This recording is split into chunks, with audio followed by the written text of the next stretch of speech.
This isn't no home renovation video. Welcome to Beef Renovation. 2020 COVID Lockdown Extreme Meat Renovation Blowout Special.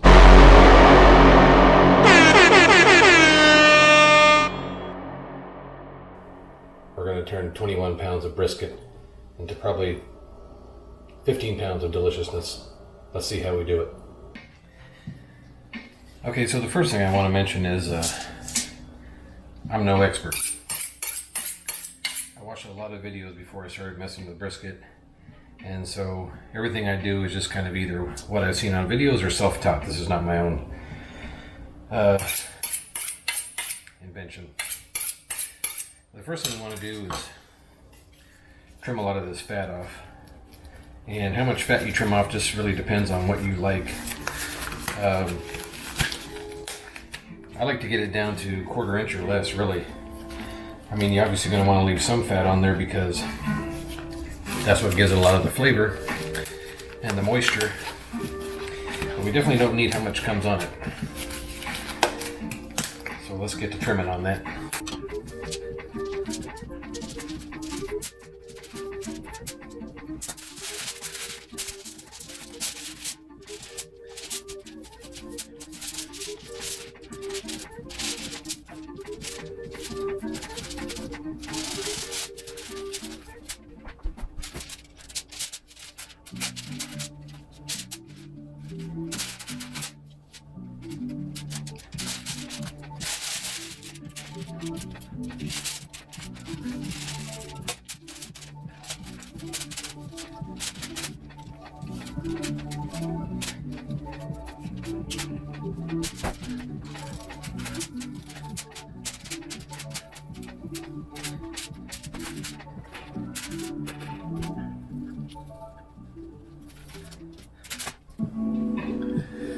So again, as I said, I'm no expert. You see here I carved a little bit too much into the meat, but again, we're going to try to leave about 1/4 inch, and we want to try to get it as even as possible.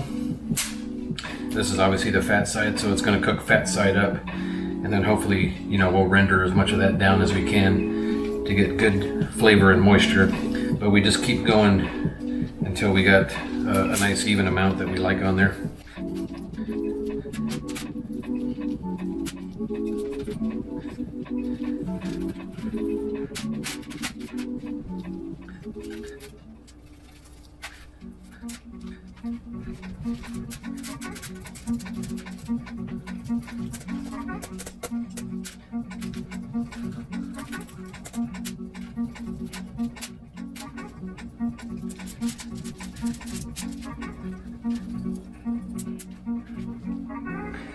A lot of guys will tell you that if you have areas like this that are kind of out there by themselves, that you want to trim those away, that they may burn when they hang out like that.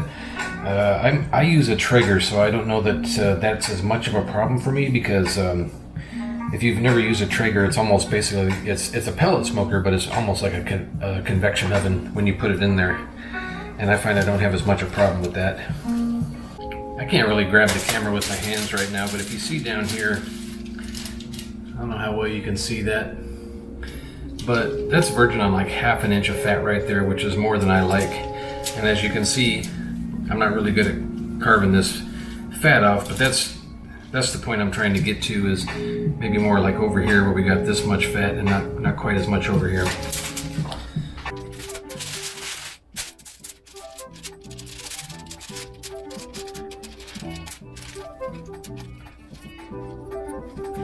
This part here is, I believe, what's called the decal, which is a band of fat that runs between these two muscles.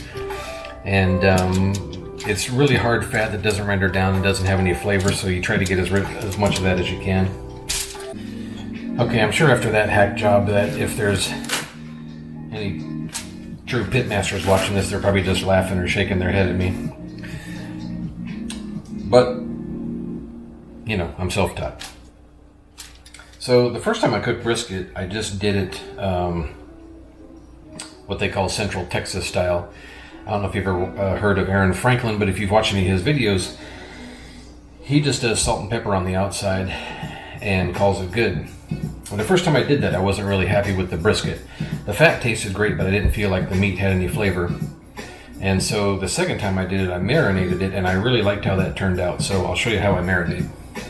One key ingredient when you're doing things is to have something to drink. Have some music playing in the background. That's my recommendation.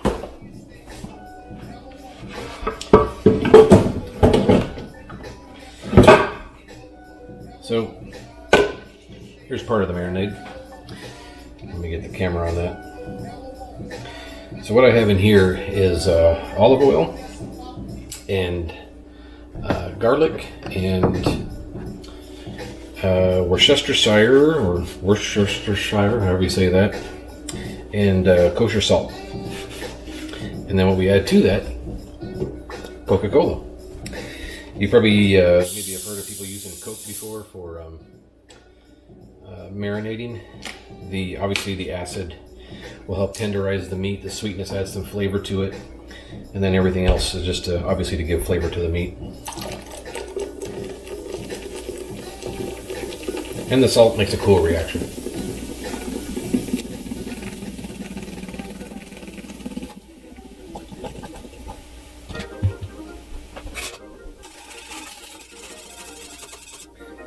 So I've actually quadrupled this recipe for this this marinade because this is the biggest brisket I've ever cooked. The last one I did was 16 pounds. This one was 21 before I trimmed it, but we trimmed off a good 4 pounds of fat there, so I guess it's more like I guess it's like another 16 or 17 pound brisket. Anyway, one way that I brine or marinate meats that are baked like this, like if I do a brined turkey, or brine a turkey for smoking, I should say, or I'm going to marinate these things, I use a garbage bag, which may sound weird, but it's just easier than trying to fit it into a container, and so I'll show you how I do that.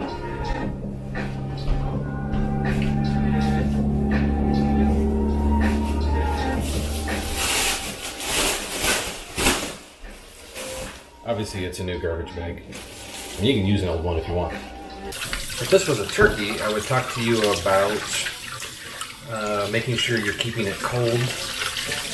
I usually only do turkeys in the winter because I can put them in a bag in a bucket and then put them out in the garage, and they'll be plenty cold, and there's a lot of salt added when you're brining a turkey, so that keeps the bacteria down. Red meat, you don't have as much of an issue with that. So what I'm going to do is pour this brine in here, make sure all the meat's covered, and I'm just going to close the bag up and then pack ice around it.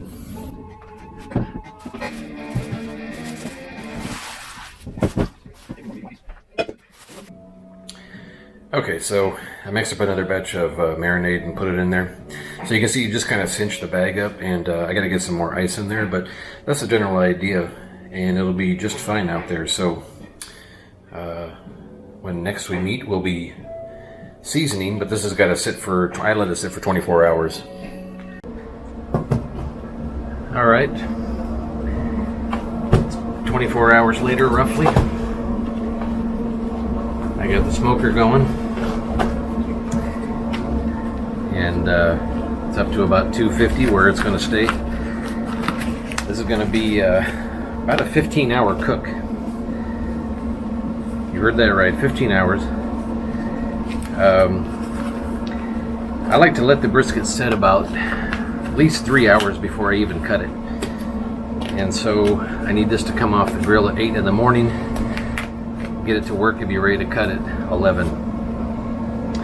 So before it goes in, we're going to season it. And you see it's been soaking all night in that marinade. And when you watch other videos on YouTube of guys doing brisket, a lot of them will say just, salt and pepper on the outside. Personally, I like to add a little garlic powder into that mixture, but it's just pretty much 50% mixture of kosher salt and black pepper. But as I said, I add in a little garlic powder.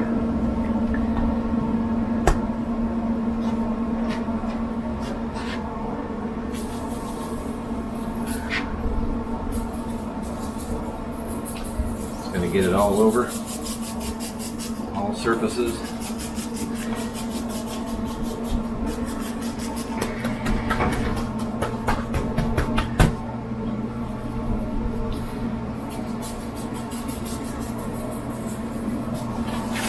The edges, the ends.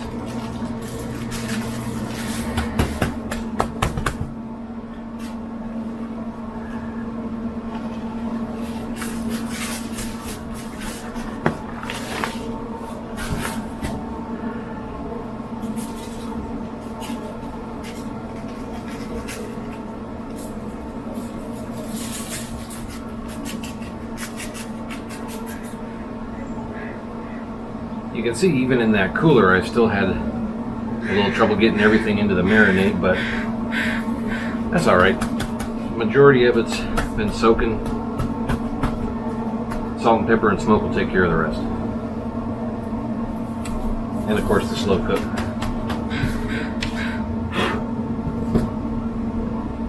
Make sure you get salt and pepper on your phone, that's always helpful.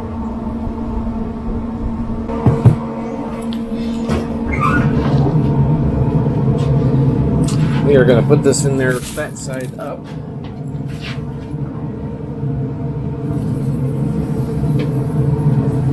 And that's it. As I said before, this is a 15-hour cook. And I'm not really going to look at this thing again for another 8 to 10 hours until I wrap it.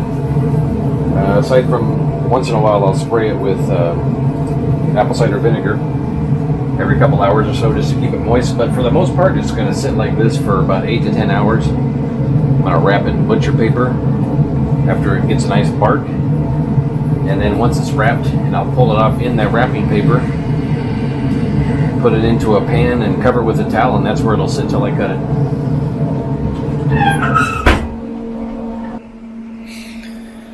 Alright, 8 o'clock has been about 3 hours. Let's see how we're looking here.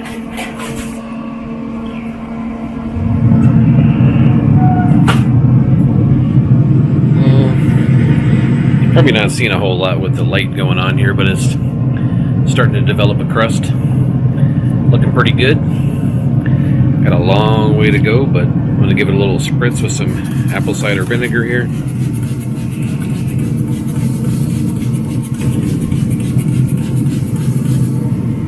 And I'll check in with you again about 1 in the morning when I wrap it.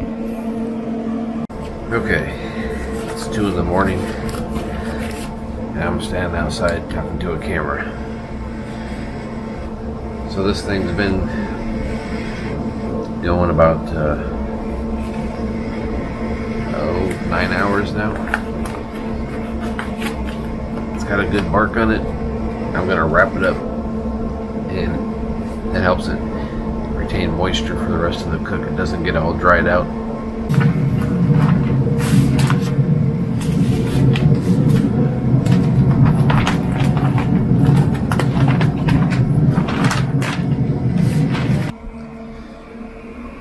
Well, my battery died last night when I was wrapping the brisket, which I think is good because I don't feel like I did a very good job on wrapping it tight, but it was 2 in the morning and I just wanted to go back to bed. But anyway, this is our finished brisket wrapped in butcher paper. And basically this is just going to go in this pan over here. And I'm going to cover it with a towel. And that's where it'll stay until about 11 today when I cut it.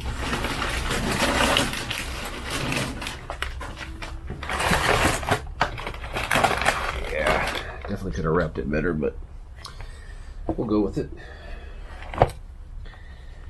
And a large cut of meat like that, it'll actually hold its temperature for quite a while.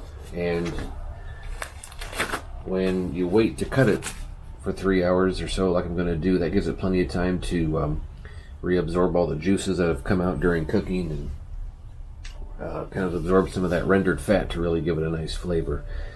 And it makes it a lot easier to cut. I've discovered the first one I did, I cut way too early, so I learned that lesson. Well, we'll take this to work and we'll see how it goes over. My wife's like, "You're not going to get brisket grease on that towel, are you?" I'm like, "It would be honored if I did." Hey, I'm gonna get some stomach grease on that brisket. Oh crap! Hey, can you grab that paper?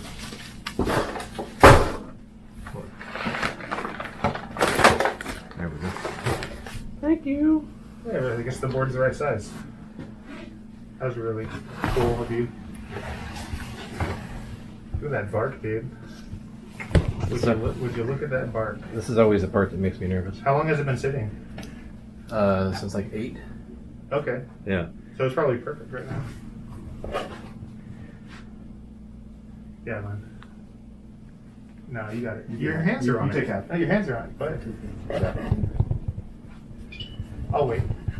I'll wait. Go ahead. I'll wait too. It's too late. Did you taste that one? No, Leonard did. Took it. Scope it out. Mm-hmm. They say that the test of it is if it holds Wait, up you say, under its own weight, So then I you can missed- easily hey Jake, I missed the last part. So pull it apart. you, How long does it take you to trim it? I gotta do it for the camera. You mean like I gotta do the obligatory juice scene for the camera. What? Well, the brisket has been eaten, and judging by what was left over, I'm guessing it was a success. Actually went pretty good. So, I know I haven't made a home renovation video in a long time, so I'm gonna get one out. But real quick before we go, here's a sneak peek of the video that's coming.